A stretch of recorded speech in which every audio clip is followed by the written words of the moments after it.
각자의 삶의 자리에서 하나님 앞에 예배하는 우리 믿음의 성도님들 주님의 이름으로 환영하고 축복합니다. 다시 문을 닫았고 저희가 온라인 예배로 대처를 하지만 이 온라인 예배도 참 드리기가 힘들다고 하시더라고요. 너무 풀어져서. 그러니까 뭐 집사님 누워 계시는 집사님들 바로 또 서서 이렇게 앉으셔서 바로 앉으셔서 또 예배 드리시길 바랍니다. 전 또 예쁘게 보이려고 아침에 화장까지 하고 왔는데 마스크 껴서 다 지워졌어요. 여자분들 참 대단하신 것 같습니다. 자, 어떤 목사님께서 길을 가시다가 어떤 특이한 간판을 보셨습니다. 그 간판에 뭐라고 적혀 있었냐면은 상한 마음만 빼고 모두 다 고칠 수 있는 집이라고 적혀 있었답니다. 그래서 그 목사님께서 굉장히 궁금하셨대요. 이 집이 도대체 뭐 하는 집일까? 그래서 그 집 안에 들어가서 그 주인을 만났습니다. 그 주인에게 물었습니다. 안녕하세요. 근데 왜 상한 마음은 고치지 못합니까? 라고 물었더니 그 가게 주인이 말씀하시기를 아니 사람의 마음을 어떻게 고칩니까? 사람의 마음은 절대 못 고칩니다. 그렇게 얘기하셨더래요. 그래서 이 목사님께서 그 주인을 만나서 이사 61장의 말씀으로 그분을 전도했습니다. 마음이 상한 자를 고치시며 포로된 자에게 자유를, 갇힌 자에게 자에게 노임을 선포하며 이 말씀을 읽어주면서 복음을 전하셨답니다. 한참을 복음을 전하셨고요. 또한 며칠 후에 그 가게를 다시금 지나갈 일이 있었는데 가게 간판이 바뀌었대요. 뭐라고 박혀 있냐면은 상한 마음까지 고쳐주는 집이라고 바뀌었답니다. 자막은 내려주셔도 됩니다. 진짜 이런 집이 여러분 있으면은 얼마나 좋을까요? 세상을 살다 보면은요, 우리가 정말 크고 작은 문제로 마음이 상하고 아플 때가 너무나도 많이 있습니다. 어떨 때는 하늘이 무너질 것 같은 두려움이 그런 마음들이 생기기도 하고 감당할 수 없는 그 불안과 염려와 두려움이 몰려오기도 하고 또한 어쩔 때는 미움도 생기고 분노가 일어나기도 하고 또 어쩔 때는 정말 내가 이거 포기할까라고 하는 약한 마음도 생길 때도 있습니다. 지금 여러분들의 마음은 어떠십니까? 여러분의 마음의 상태는 지금 어떠한 상태에서 집에 앉아 계시고 그리고 성전에 앉아 계십니까? 오늘 성경의 본문에 보면은요, 시편 61편은요, 다윗이 지은 비탄의 시라는 제목의 말씀입니다. 이 61편에 대한 배경은요, 대부분의 학자들의 이견이 다 똑같습니다. BC 979년경에 그의 아들 압살롬의 반역을 피해서 짐승처럼 도망갔던 이 다윗의 이야기, 그것을 적었다고 공통적으로 많은 학자들이 이야기하고 있습니다. 다윗은요, 그의 아들에게 배신을 당하고 왕위에서부터 쫓겨납니다. 유대 광야를 피신을 했는데 밤마다 짐승처럼 울부짖으면서 기도했던 그 다윗의 모습이 오늘 본문의 말씀에 나옵니다. 그래서 많은 사람들이 오늘의 본문의 말씀을 이 61편의 시를 비탄의 시라고도 얘기하기도 하고 절망의 시라고도 이야기를 합니다. 오늘 성경에 이러한 상황 가운데 있었던 이 시인이었던 다윗의 심경과 그 마음의 상태가 어떠했노라고 고백을 하고 있는 것입니다. 2절의 말씀에 보니까 마음의 상태가 이랬답니다. 내 마음이 약해질 때에 땅끝에서부터 주께 부르짖으오리니 나보다 높은 바위에 나를 인도하소서라고 말씀하고 있습니다. 시인은요, 자기 마음의 상태를 내 마음이 약할 때라고 말을 하고 있는 겁니다.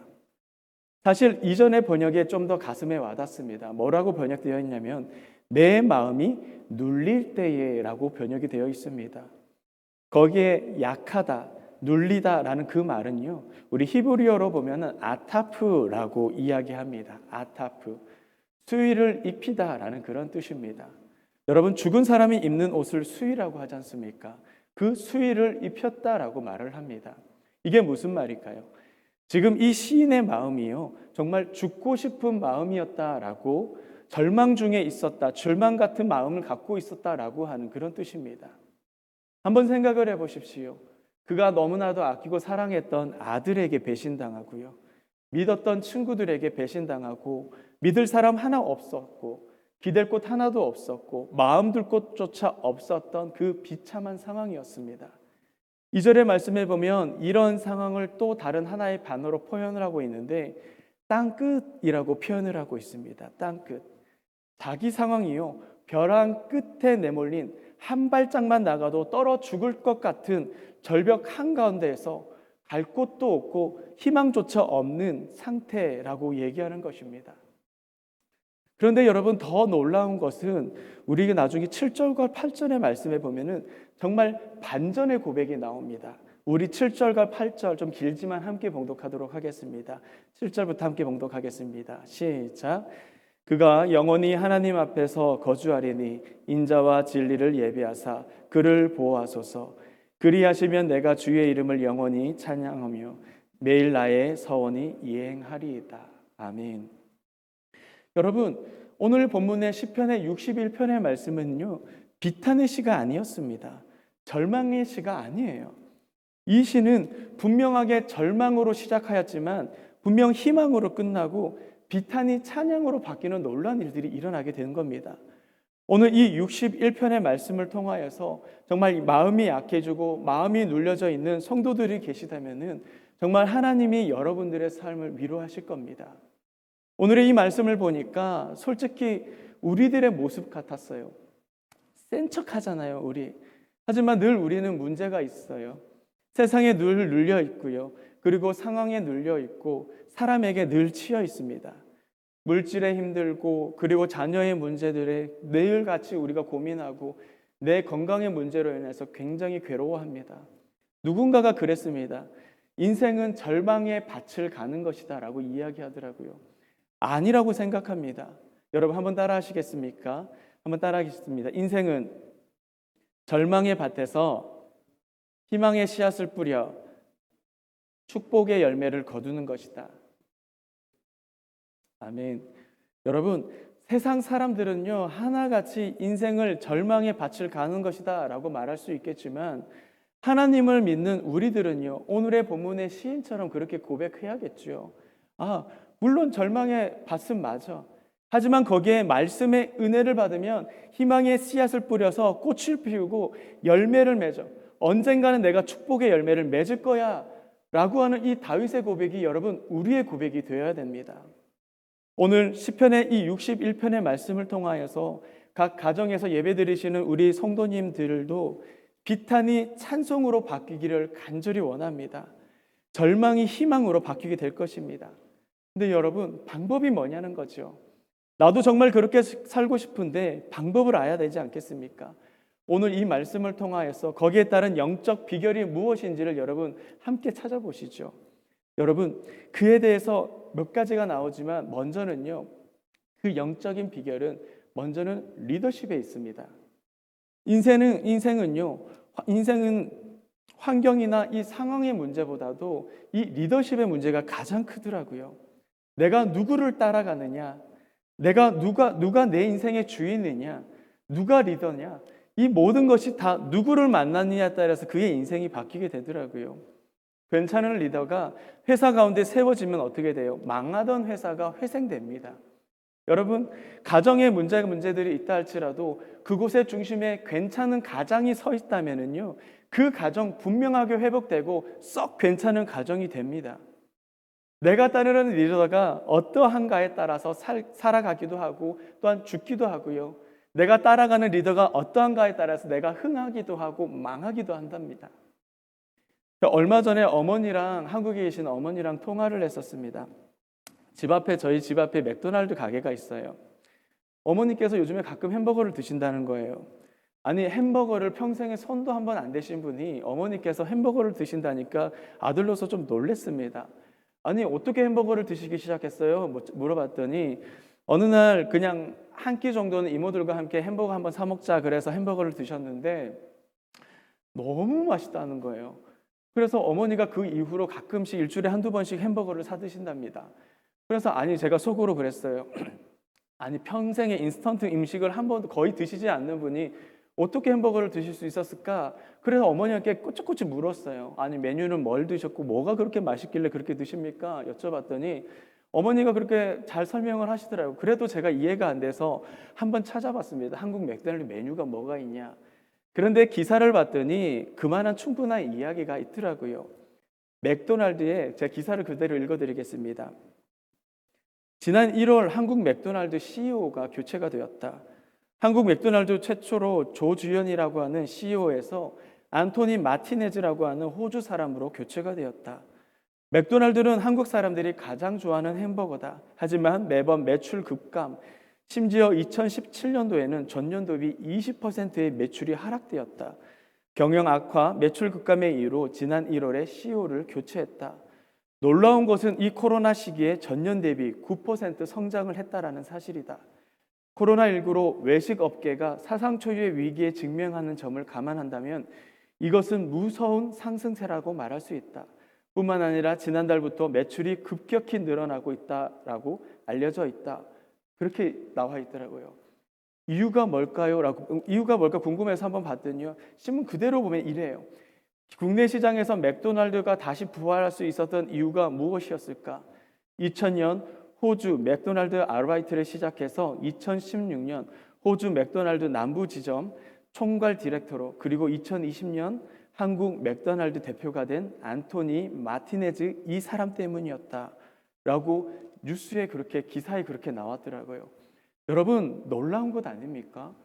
사람 하나 바뀌었을 뿐인데 회사가 달라졌다라는 겁니다. 사람 하나 변했을 뿐인데 이 어려운 시기에, 그것도 1년에 20%나 되는 매출이 급격히 감소하는 이 회사가 코로나 시기임에도 불구하고 그 전년 대비 9%가 늘어났다는 겁니다. 모든 것이 다 리더십의 문제였다는 것입니다. 여러분, 성경에도요, 이러한 부분에서 끝없이 도전을 하고 있습니다. 시편 100편 3절의 말씀에 보면 여호와가 우리 하나님이신 줄 너희는 알지어다. 그는 우리를 지으시니요 우리는 그의 것이니 그의 백성이요 그의 기르시는 양이로다. 아멘. 시인은요, 우리는 하나님의 것임을 계속적으로 선포하고 있는 겁니다. 하나님이 우리를 만드셨고 하나님께서 만드신 그 하나님이요, 우리를 만드신 그 하나님이 당신이 주인이시고 당신이 우리들의 인생의 왕이시라고, 인생의 리더시라고 계속적으로 이야기하고 있는 것입니다. 그것 고백하는 거거든요. 하나님을 주인 삼고 리더 삼았었더니 어떤 일이 일어나느냐? 그게 또한 100편 2편의 말씀에 나와 있습니다. 기쁨으로 여호와를 섬기며 노래하면서 그의 앞에 나갈지어다. 여러분, 하나님이 우리의 주인이 되면은요, 절망의 인생이 희망으로, 정말 비탄의 인생이 변화가 되어서 찬송으로 변화되는 그런 놀라운 역사가 일어나게 된다라는 것입니다. 정말 하나님께서 왕이 되시고 주인이 되시는 그 삶은 기쁨이 넘치고 또한 그의 삶 한가운데 노래하는 인생이 된다라고 우리에게 도전하고 있는 것입니다. 여러분, 바울이라는 사람도 여러분 보십시오. 바울도요, 그의 인생이 주인이 바뀌었던 사람이었습니다. 원래는 그가 자기가 주인이었습니다. 그런데 이제는 주인이 바뀌었다고 고백합니다. 사도행전 20장 22절의 말씀에 보면 보라, 이제 나는 성령에 매여 예루살렘으로 가는데 거기서 무슨 일을 당할지 알지 못하노라 말하고 있습니다. 바울은 여러분들 잘 아시다시피 자기의 뜻대로, 그리고 다 자기의 선택대로, 자기의 결정대로 움직였던 사람이 아니었습니까? 자기가 주인이었죠. 좋았겠습니까? 그의 인생 행복하고 평안했었겠습니까? 아니에요. 그는 늘 후회스러웠습니다. 성공하려고 비참하게 살았고 또한 사람들 찾아다니면서 죽였고 자기는 성공의 삶 살려고 애를 썼었어요. 후회 없는 삶 사는 것 아니에요. 정말 후회밖에 남지 않는다라고 얘기하셨습니다. 그랬더니 이 사람이요, 정말 하나님을 인도받기 시작합니다. 하나님이 주인이 되고 하나님이 왕이 되고 하나님이 리더가 된 삶을 살아겠노라 결단했던 그 순간 어떤 고백을 하는 줄 아십니까? 사도행전 20장 24절의 말씀에 보니까 내가 달려갈 길과 주 예수께 받은 사명, 하나님의 은혜의 복음을 증언하는 일을 마치려 하면은 나의 생명조차도 조금도 귀한 것으로 여기지 아니한다. 여러분, 이 말이 무슨 말입니까? 하나님이 주인이 된 인생 결코 후회 없었다. 그 얘기하고 있습니다. 그렇게 고백하는 겁니다. 지금 내가 죽어도 나는 한이 없어 라고 이야기하고 있는 겁니다. 나 고통의 삶 살았고 나 고난의 삶 살았다 할지라도 내가 살아갔던 삶 너무 기뻤다. 사는 것이 너무나 가슴이 뛰었고 정말 너무나 행복했다라고 고백을 하고 있는 것입니다. 오늘의 본문의 다윗도요, 그 고백을 솔직하게 하나님 앞에 토로합니다. 2절의 말씀 다시 한번 보겠습니다. 내 마음이 약해질 때에 땅끝에서부터 주께 부르짖으오리니 나보다 높은 바위에 나를 인도하소서. 여러분 2절에서 이 다윗이 하나님을 뭐라고 고백하는지 혹시 찾아보셨습니까? 뭐라고 표현합니까? 바위라고 표현을 합니다. 여러분 바위긴 바위인데 어떤 바위예요? 나보다 높은 바위입니다. 이 표현 너무 재밌지 않습니까? 나보다 높은 바위랍니다. 솔직히 다윗이라는 사람 가장 높은 자리에 있었던 사람입니다. 이스라엘에서 다윗보다 높은 자리에 있었던 사람 누가 있습니까? 다윗은 한 나라의 왕이었고요, 주권자였습니다. 모든 것의 주인이라고 얘기할 수 있는 자리에 있었던 그 다윗이었습니다. 그럼에도 불구하고 이 다윗이라고 하는 사람은 하나님은 나보다 높아, 하나님은 내 인생의 주인이시야 라고 솔직하게 영적인 고백을 하고 있는 것입니다. 내가 누구이냐? 내가 얼마나 많이 가졌냐? 내가 얼마나 많이 배웠냐? 이런 거 상관없이 성도는요, 하나님을 주인으로 삼는다고 고백하는 사람들이, 여러분 그 사람들이 성도라는 것입니다. 내가 갖고 있는, 그리고 내가 누리고 있는 것, 여러분 착각하지 마시길 바랍니다. 여러분들은 여러분들의 인생의 주인이 될 수가 없습니다. 여러분들은 스스로가 내 인생의 왕이 될 수가 없습니다. 인생의 리더가 아니세요. 내가 많이 배우고 내가 많이 갖고 내가 좋은 것을 누리고 산다고 하더라도요, 내 인생의 주인은 하나님이었노라고 고백할 수 있는 것이, 여러분 이게 바로 신앙이라는 것입니다. 여러분 신앙은요, 교회 다니는 것 아닙니다. 신앙은 주일에 예배드리고 헌금하는 것 아닙니다.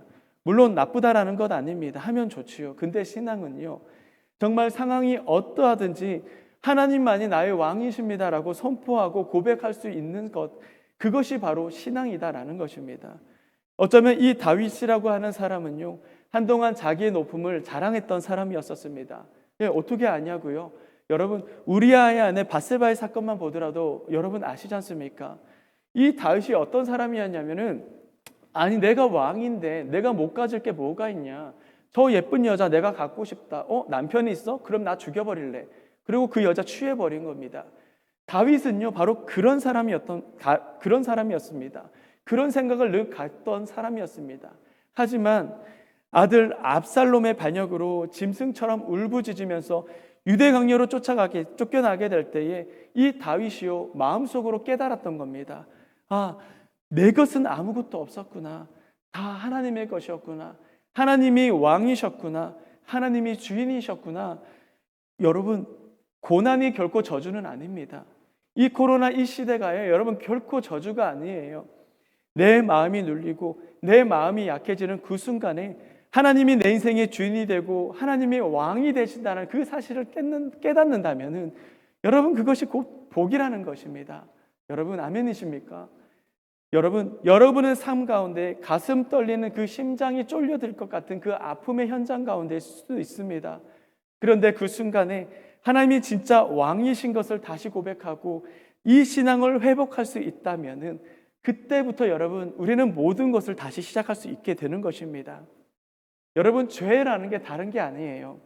사람을 죽여야 되고 물건을 훔치는 것, 여러분 죄는요 내가 하나님이 되고 내가 주인이 되고 내가 왕이 된 것을 여러분 죄라고 이야기하고 있습니다. 어떤 목사님께서 이 죄에 대해서 설교를 하시는데 죄를 설명을 해주시더라고요. 너무나 공감이 돼서 여러분과 함께 나누고 싶습니다. 그 목사님이 그러셨어요. 이 죄라고 말하는 이 단어가 영어로 sin이잖아요. S-I-N을 쓰잖아요. 자, 그 목사님이 그렇게 얘기를 하세요. 이 스펠링에서 S-I-N이라는 이 스펠링에서 왜 중간에 I라는 단어가 있는 줄 아니? 라고 얘기를 하더라고요.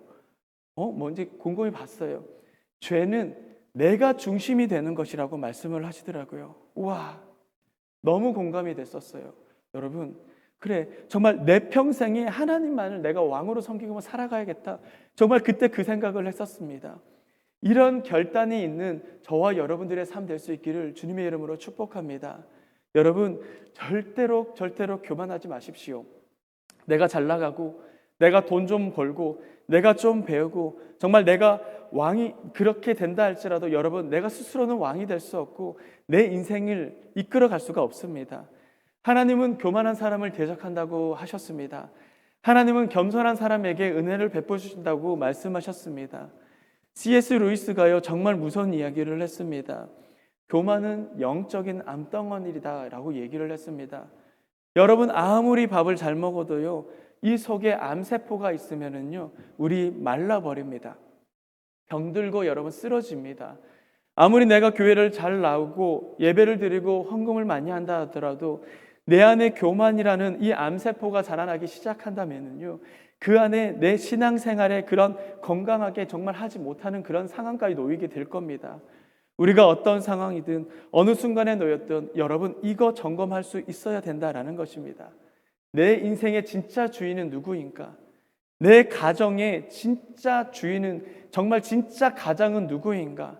여러분, 하나님이신 줄 믿으시길 바랍니다. 우리 마이애미의 한인 장로교회의 책임자가 누구이십니까? 여러분, 목사님 당회 그렇게 얘기하시면 큰일 나십니다. 하나님이 주인이라는 것을 점검할 수 있는 게 오늘의 말씀의 오늘의 핵심입니다. 여러분, 두 번째로는요, 왜 꼭 하나님이어야 되냐라는 것입니다. 오늘 다윗의 말씀에 61편의 말씀을 이렇게 시작하죠. 1편의 말씀에 보니까 하나님이여 나의 부르짖음을 들으시며 내 기도에 유의하소서. 여러분, 하나님이여 라고 시작을 하고 있습니다. 마음이 눌려있고 힘들어하는 그 순간에, 약해져 있는 그 순간에 다윗은 하나님을 주인이라고 고백을 하고 있는 것입니다. 그러면서 이후의 말씀에 보면은 왜 하나님이어야 되는가 라는 설명이 나와 있습니다. 여러분, 내가 돈을 벌어서 먹고 사는데 지금껏 문제 없었습니다. 여러분, 내 가정에, 우리 가정에 내가 이끌어가는데, 이 가정을 이끌어가는데 내 자식들 망하지 않았습니다. 우리 교회 담임 목사님 잘 계시고 당회원들 잘 계시는데 우리 교회 지금껏 망하지 않고 잘 흘러가고 있습니다. 그런데 여러분, 그런데 왜 꼭 하나님이어야 하냐는 것이죠. 다윗이 이거 설명하고 있는 겁니다. 3절 4절 말씀 우리 한번 다 같이 함께 봉독하겠습니다. 시작. 주는 나의 피난처시요 원수를 피하는 견고한 망대이십니다. 내가 영원히 주의 장막에 머물며 내가 주의 날개 아래로 피하리이다. 네 가지를 얘기하죠. 가장 먼저 뭘 얘기합니까? 피난처 얘기하고요, 견고한 망대라고 얘기하고, 장막이라고 얘기하고, 날개라고 이야기하고 있습니다. 네 가지를 이 시간에 다 말씀드릴 수가 없어요. 시간 때문에 두 가지만 말씀을 드릴 텐데, 말씀을 준비하면서 이 네 가지에 대해서 한 주간 묵상을 하면서 너무 큰 은혜가 되었습니다. 한 주 동안 여러분 사시면서 이 말씀 계속 곱씹으시면서 이 네 가지에 대해서 곰곰이 한번 묵상해 보시길 바랍니다. 가장 먼저 한번 따라 하시겠습니다. 하나님은 피난처 되신다.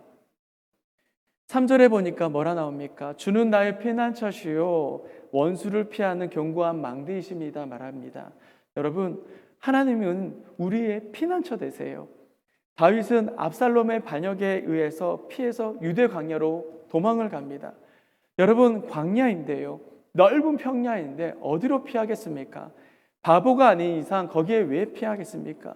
그런데 여러분, 이 광야에 엔게디라는 돌산이 있습니다. 엔게디라고 하는 돌산 그림으로 저희가 준비를 해놨는데요, 잘 보시면은 이 돌산에서요, 돌이 깎여서 만들어진 그런 동굴들이 수백 개가 있었습니다. 어릴 적에 사울을 피해서 여기에 숨어 있었습니다. 거기 가면 사람 못 찾습니다. 그런데 오늘의 고백을 보십시오. 이 다윗의 고백을 보세요. 가장 확실하고 가장 안전한 피난처가 어디라고 얘기합니까? 엔게디 동굴이 아니라고 얘기하고 있습니다.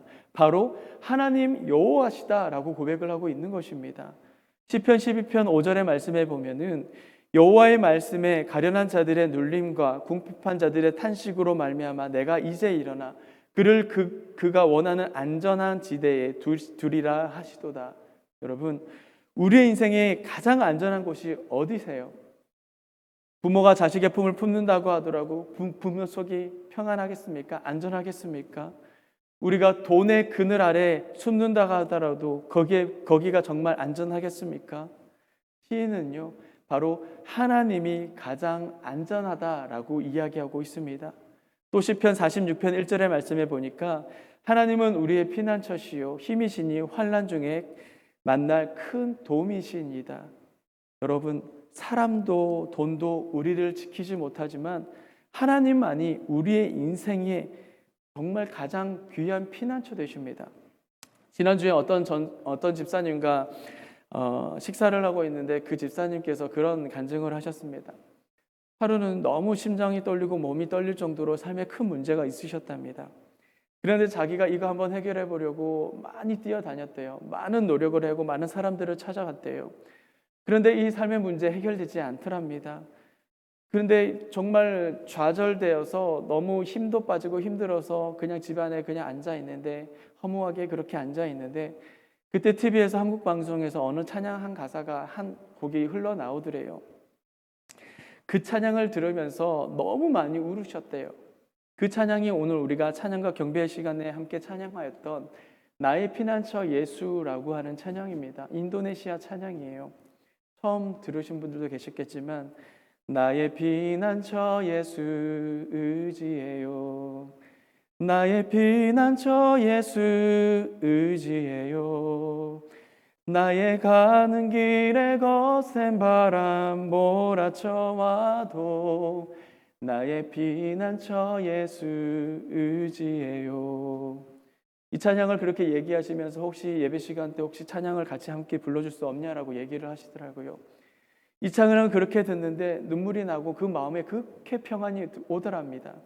정말 내 인생의 피난처, 정말 내가 전화할 곳조차 없었는데 예수가 내 인생의 피난처라고 고백하는 그 순간에 그 두려움들이 사라지고 평안이 임했던 것을 경험을 하셨답니다. 여러분, 지난 6개월간 얼마나 힘드셨습니까? 피난처 되시는 하나님께서 여러분을 지금까지 지키셨습니다. 여러분의 평생에 하나님에게 피난하십시오. 그분이 영원히 정말 여전히 여러분들을 지키실 것이고 여러분의 삶을 인도해 나가실 것입니다. 두 번째는요, 여러분 한번 따라 하시겠습니까? 하나님은 날개가 되신다. 4절의 말씀 다시 한번 읽어보겠습니다. 내가 영원히 시작. 내가 영원히 주의 장막에 머물며 내가 주의 날개 아래로 피하리이다. 윌리엄 쿠싱이라고 하시는 분 여러분 혹시 아십니까? 미국 어떤 목사님이십니다. 그는 젊은 나이에 목회를 참 잘하셨습니다. 그래서 담임으로도 가시고 열심히 목회를 하시던데, 그런데 자기가 정말로 의지하고 함께 동역을 하였던 그의 사랑하는 그 사모님, 그의 아내가 병들어 죽었습니다. 목회하랴 또 아내 뒷바라지하랴 이 목사님께서 굉장히 큰 스트레스를 받으셨나 봐요. 그래서 신경에 큰 이상이 와서 말씀을 하시지 못하게 되었습니다. 목소리가 안 나왔대요. 여러분, 설교해야 하는 목사가 목소리가 안 나오면 그거 누가 좋아합니까? 근데 참 교회가 좀 그래요. 목소리 안 나오는 목사 우리 교회 필요 없다 해서 그 교회에서 쫓겨나게 됩니다. 그 목사님께서 갈 데가 없어진 거예요. 얼마나 비참하고 비통했는지 그 절망의 마음을 품고 하나님 앞에 기도를 하게 되는데 하나님이 자기의 마음에 그런 감동을 주셨답니다. 쿠싱, 너는 정말 내 거다. 말 못하지 못하는 너의 혀, 정말 병든 너 육신 다 내 거야. 내가 그러지만 너 쓸 거야. 그런 감동을 받으셨답니다. 그 음성이 얼마나 자기 속에 분명한 확신으로 와닿는지 그 음성을 듣는 순간 포기하고 싶으셨는데, 나같이 말도 못하는 목사 하나님이 분명하게 쓰실 것이다 라는 믿음 갖고요 기도하면서 찬양 한 곡을 썼습니다. 그 찬양이 여러분들이 너무나 잘 아시는 찬송가 419장의 찬양입니다. 주 날개 밑 내가 평안히 쉬네 밤 깊고 비바람 몰아쳐도 아버지께서 날 지켜주시니 거기서 평안히 쉬리로다. 주 날개 밑 평안하다 그 사랑 끊을 자 누이뇨. 주 날개 밑 내 쉬는 영혼 영원히 거기서 살리. 여러분, 이런 음성을 들으면은 좀 고쳐져야 되는데요, 하나님은 그 목사님의 평생의 목소리를 허락하시지 않으셨습니다. 그분이 돌아가실 때까지. 하지만 그의 마음에 넘치는 그 평안들, 하나님의 그 날개 아래서 거할 때 세상이 주지 못했던 평안을 내가 누렸노라 라고 고백을 했던 것입니다. 우리의 마음이 눌린, 그리고 마음이 연약해진 사람들이 너무나도 많이 있죠. 여러분이 피해야 할 곳이 어디십니까? 어미새가 날개를 펴고 새끼를 끌어안는 것처럼 오늘 하나님의 그 날개 아래서 깃들어질 수 있는 여러분들의 삶 될 수 있기를 예수 그리스도 이름으로 축복합니다. 지난달에 한국동아일보에 이런 글이 실렸었습니다. 제목이 죽은 새끼 못 보내는 돌고래의 모정이라는 글이었습니다. 한번 읽어드리겠습니다. 제주도 앞바다에 생명이 끊어진 지 오래된 어린 새끼를 등에 업고 다니는 어미 돌고래의 안타까운 모습이 포착되었다. 숨진 지 오래되어 부패가 된 지 오래되었지만 어미 돌고래는 썩어져가는 이 새끼 돌고래를 자기 몸에서 떨어뜨리지 않았다. 등에 업고 떨어지면 또다시 등에 업고를 반복했다. 이 기사를 읽는데 너무 감동이 되더라고요. 그래서 어떤 관광객이 이 장면을 찍었는데요. 정말 짧은 영상입니다. 영상 함께 보시겠습니다.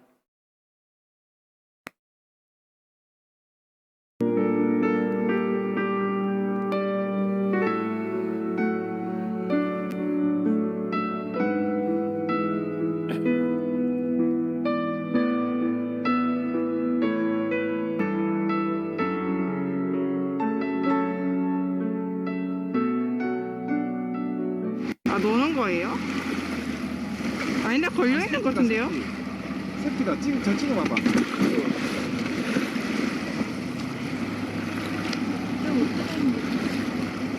새끼네. 태어난 죽은 새끼네.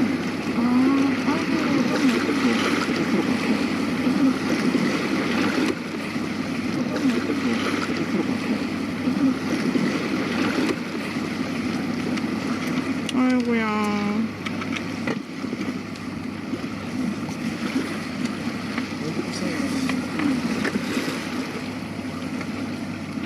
잠수했다.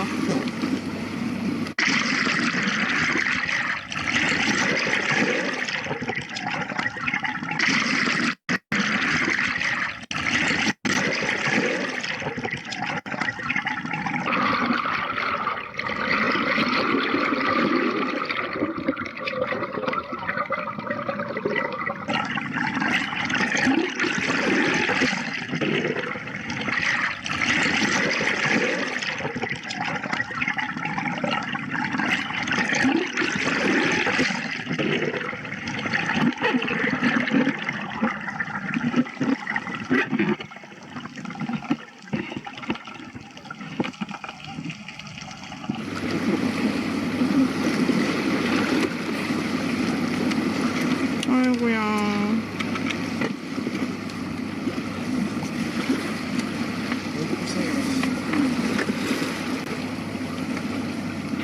잠수했다. 제가 안 보이실 것 같아서 그 다음에 그 돌고래의 새끼와 그의 어미입니다. 죽은 지 한참 되었던 이 새끼를 끝까지 지키려고 하는 그 어미. 이 영상을 보면서 이 돌고래가 꼭 우리 하나님 같다라는 생각이 들었습니다. 우리 인생들 늘 썩어져서 부패해졌고 죽을 수밖에, 아니 어찌 보면 죽은 것 같은 영혼들인데 하나님께서는 어찌 정말 이 영혼조차, 부패한 그 새끼조차 포기하지 못하시고 어떻게든 함께 가려고 하는 그 하나님의 모습. 여러분, 하나님은 바로 자기를 죽이면서까지 우리를 지키신 하나님이십니다. 자기를 찢으시면서 우리를 살려 자기는 죽으셨습니다. 여러분, 오늘 하나님의 그 음성이 들리십니까? 하나님의 날개 밑으로 들어가시길 바랍니다. 거기서 쉼을 얻고 여러분의 마음의 평안을 누리시고 또한 회복하시길 바랍니다. 우리 삶의 마음이 눌리고 흔들리고 괴로워지는 그 순간 끝에 오더라도, 정말 끝도 없이 우리가 그 상황 가운데 몰려있다 할지라도 피난처 되신 하나님, 내 인생의 날개가 되신 그 하나님을 의지하고, 그리고 또한 우리가 또한 주인 삼아서 그리고 매일 승리하며 살아갈 수 있는 우리 마음이 한인장로교회 믿음의 성도님들 될 수 있기를 주님의 이름으로 축복합니다. 기도하시겠습니다.